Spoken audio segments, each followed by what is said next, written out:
Nestled on the southern coast of Maine is the historic town of York. With long stretches of white sandy beaches and sapphire waters, the area is a popular resort destination. But just a few miles off these picturesque shores stands a small, desolate island that's home to a formidable landmark. It's a 137-foot granite tower soaring up over the rock. It looks almost like it would topple over because it's so tall compared to the base that it sits upon. Built in 1851, this is the Boone Island Lighthouse, which boasts the proud distinction of being the tallest in New England. But according to author Andrew Vietz, this watchtower was constructed in the aftermath of a terrible event that sent shockwaves across the ocean. It was the site of a horror story. It was betrayal, greed, and some of the darkest deeds that people ever have been reduced to. So what horrific scandal played out on the forsaken rocks that surround this lonely outpost?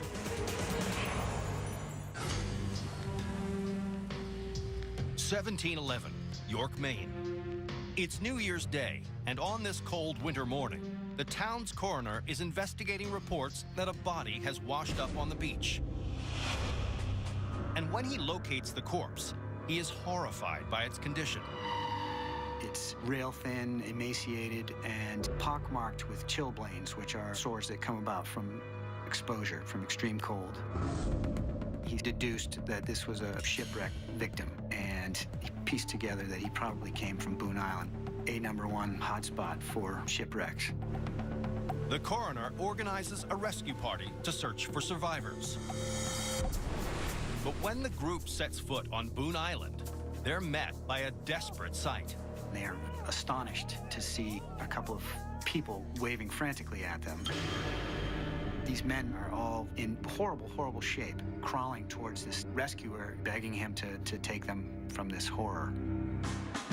The rescuers are amazed that anyone has survived in such freezing temperatures without any food.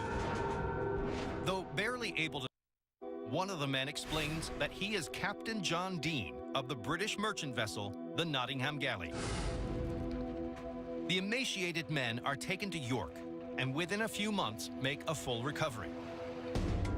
And when they return to England, Captain Dean reveals the key to their incredible survival.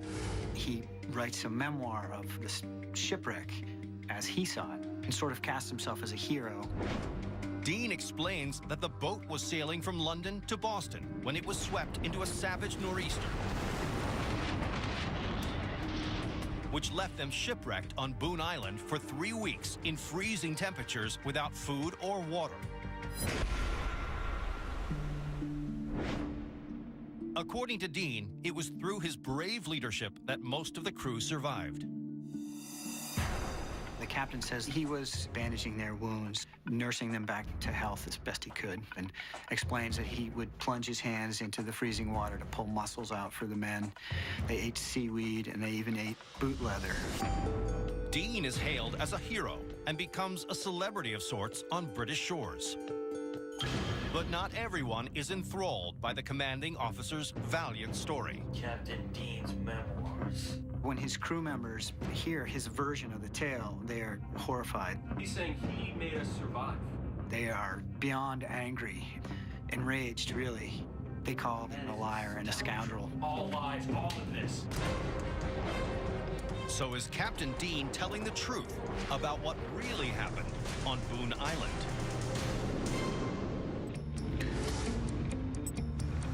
It's 1711 in London, England. After a group of shipwrecked sailors are rescued from Boone Island off the coast of Maine, the captain publishes an account of his heroic efforts to save his men. He made us survive. But not everyone agrees with the commander's version of the story. So what really happened on Boone Island? He's making money off this. Following the publication of Dean's story, 3 of the surviving sailors accuse him of lying. They do something that is sort of unheard of in that day and age. They challenged the captain in print and wrote their own version of the tale. We should get the truth. And then they took out depositions under oath, swearing that their version of this tale is accurate. The crew members state that the cause of the shipwreck was not a storm, but the actions of the captain himself. The bosun claims that he overheard the captain say explicitly that maybe it wouldn't be a bad thing if the boat were lost, That's money for the entire ship. so that he could claim the insurance money. If the vessel were to wreck, Dean's policy would make him a very rich man. And according to the crew, the captain put them on the collision course into Boone Island. Once marooned on the barren island, the crew says the captain didn't tend to their wounds or fish for food as he claimed. Instead, they survived by turning to the darkest of deeds. The carpenter passes away in the middle of the night, and the men decide that the only way they're going to survive is if they eat the carpenter. As word of the sailor's account spreads throughout London, the once celebrated commander quickly falls from grace. The captain is run out of town. At best, he's a lousy captain, and at worst, he's a traitor and a scoundrel and anything but a gentleman. Yet despite his downfall, it has never been determined who was actually telling the truth.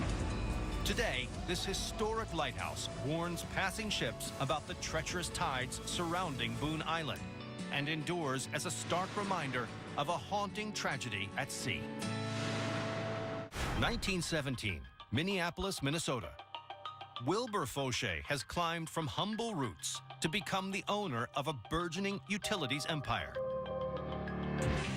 Fauché was a very charismatic gentleman. He seemed to be making stellar profits, and people trusted him.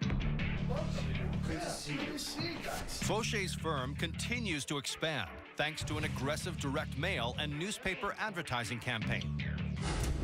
He was a marketing genius. Fauché's motto was, "Never has an investor lost any money with the Fauché Company." Thank you, sir. I hope to be a wealthy man. All your money, all the time, on time. He ended up with a 447-foot, 32-floor building, the tallest skyscraper west of the Mississippi River.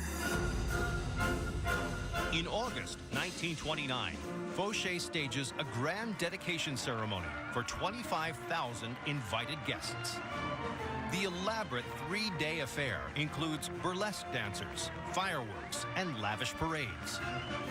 Celebrated composer John Philip Sousa is even commissioned to write and perform a special song titled The Fauché Tower March. It was a party like nothing Minneapolis had ever seen before. But just as the tycoon prepares to move into his tower, trouble appears on the horizon. The company checks mysteriously started bouncing. And bad checks are just the tip of the iceberg. Soon, Fauché also stops paying all the company's bills and dividends. It suddenly seemed as though Fauché's wealth had evaporated. By November, Fauché's backers have lost almost all of the $28 million they've invested. And although Wall Street has recently suffered a devastating crash, many believe that the firm's colossal loss cannot be due to market forces alone. And when authorities step in to investigate the company's books, they are stunned. They discovered a lot of discrepancies. What became clear is that the Fauché Company had been pulling the wool over investors' eyes.